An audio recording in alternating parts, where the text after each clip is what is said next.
सर्वप्रथम माझ्या YouTube viewers बांधवांना माझा नमस्कार.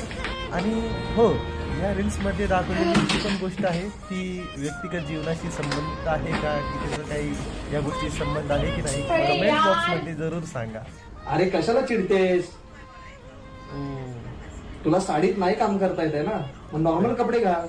क्या बात आहे, किती समजूतदार जोडीदार कोण तुला आहे. साडी घाल म्हटलंय? क्या बात. रियालिटी मध्ये असं असतं का? कमेंट बॉक्स मध्ये जरूर सांगा. हा. मी काल बोलले होते ना साडीचं. अरे साडीचं मग घेऊन टाक ना. महाग आहे थोडी. महाग आहे. अरे महाग असली मग काय झालं? तुला आवडली ना, घेऊन टाक. वा, क्या दिलदार जोडीदार मिला है. सॉरी मी जरा काम आवरत होते ना म्हणून उशीर झाला जरा आवरायला. अरे ठीक आहे, घरातलंच काम करत होतीस ना. घरातच काम करतो.